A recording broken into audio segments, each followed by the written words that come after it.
Assalamualaikum warahmatullahi wabarakatuh. Berjumpa kembali dengan saya, Pak Idam. Kali ini kita sudah masuk ke pembelajaran yang ketiga, tema 1, subtema 1. Pada kesempatan kali ini kita akan belajar bersama berkaitan dengan perkembangbiakan tumbuhan. Kemarin atau pertemuan sebelumnya kita sudah belajar bersama mengenai perkembangbiakan tumbuhan secara generatif. Generatif artinya kawin atau terjadi peleburan antara sel kelamin jantan dan sel kelamin betina pada tumbuhan. Kali ini kita akan belajar bersama berkaitan dengan materi perkembangbiakan tumbuhan secara vegetatif. Vegetatif berarti tidak kawin atau perkembangbiakan tumbuhan dengan cara lain. Ada dua macam. Yang pertama vegetatif buatan. Yang kedua, vegetatif secara alami. Mari kita simak perkembangbiakan tumbuhan secara vegetatif, baik itu buatan maupun alami. Kita simak video yang berikut ini. Perkembangbiakan tumbuhan secara vegetatif atau tanpa perkawinan. Yang pertama, perkembangbiakan vegetatif secara alami. Alami berarti tanpa bantuan manusia. Yang pertama ada spora. Spora berfungsi memperbanyak tumbuhan. Fungsi spora mirip seperti biji. Ini biasanya pada tanaman suplir atau pakis. Spora yaitu bulatan kecil di bawah daun. Yang kedua adalah umbi lapis. Tumbuhan muda yang baru tumbuh dari bagian tubuh induk tumbuhan itu sendiri. Contohnya pada bambu. Yang kedua itu. Kemudian yang ketiga ada akar tinggal atau rhizoma. Merupakan batang yang tumbuh menjalar di dalam tanah. Contohnya apa ya? Bumbu-bumbuan seperti lengkuas atau jahe. Selanjutnya ada umbi batang. Batang yang mengembang dan tumbuh di dalam tanah seperti misal ketela.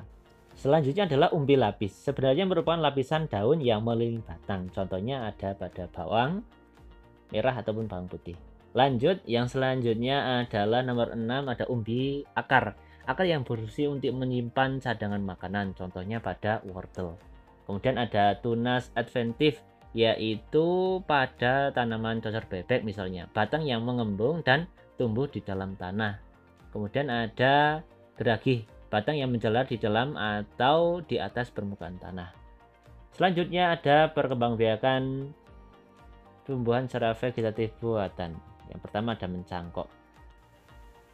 Syarat untuk mencangkok tentunya pada tumbuhan yang memiliki kambium atau berkayu. Yang pertama adalah dahan dikupas sampai terlihat bagian putihnya. Selanjutnya yang kedua, dahan yang bersih ditutup dengan tanah humus.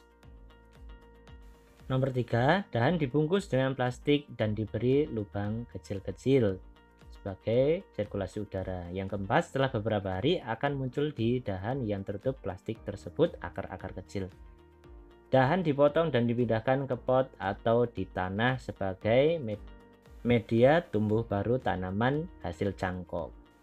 Oke, selanjutnya adalah stek. Stek adalah cara pembudidayaan tumbuhan dengan cara memotong dan langsung menanamnya tanpa menunggu akar. Yang pertama, dahan dipotong dan dipindahkan ke pot atau tanah sebagai media.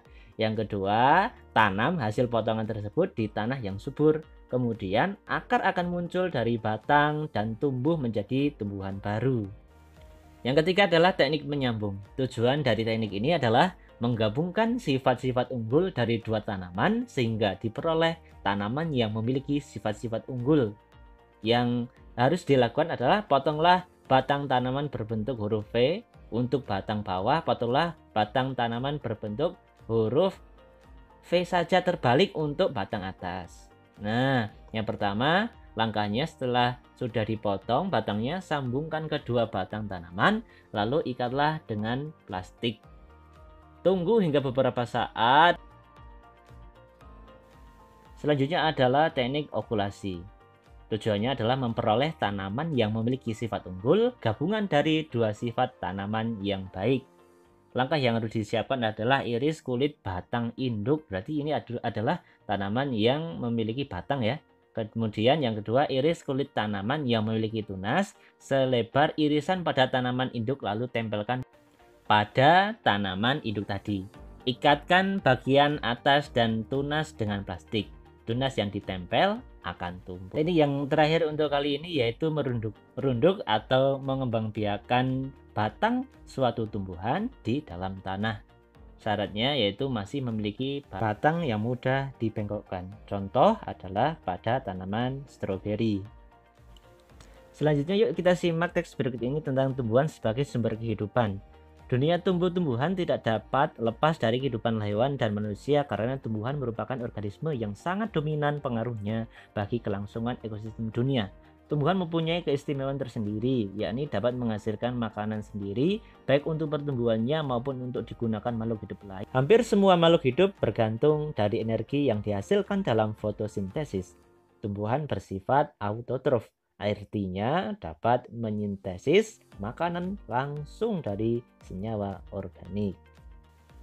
Kita perhatikan kalimat demi kalimat pada paragraf ini. Yang pertama, kira-kira intinya adalah tumbuh-tumbuhan tidak dapat lepas dari kehidupan hewan dan manusia karena tumbuhan merupakan organisme yang sangat dominan pengaruhnya bagi kelangsungan ekosistem dunia. Berarti ini kalimat yang menjelaskan ya.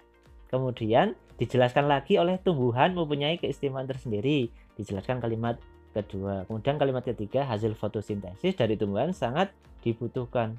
Berarti ini kan menjelaskan tentang kalimat sebelumnya. Kemudian ada kalimat yang selanjutnya, hampir semua dalam makhluk hidup bergantung dari energi yang dihasilkan dalam fotosintesis. Ini juga menjelaskan kalimat sebelumnya atau kalimat pertama. Sudah jelas pada paragraf ini yang merupakan kalimat utama adalah kalimat yang pertama. Setelah menemukan kalimat utama, kita tinggal menyimpulkan saja sebagai ide pokok, yaitu tumbuhan merupakan organisme yang sangat dominan pengaruhnya bagi kelangsungan ekosistem dunia. Begitu cara untuk menemukan ide pokok dalam sebuah paragraf. Terus berlatih dan berlatih sehingga mampu menguasai cara menemukan ide pokok pada setiap paragraf. Demikian materi untuk pertemuan ketiga atau pembelajaran ketiga, tema 1, subtema 1. Semoga anak-anak sekalian bisa memahami dan lebih menguasai materi ini. Terus belajar dan latihan supaya anak-anak selalu mendapatkan materi sesuai dengan apa yang anak-anak pahami. Jangan lupa terus berdoa dan menjadi pribadi yang lebih baik lagi. Assalamualaikum warahmatullahi wabarakatuh.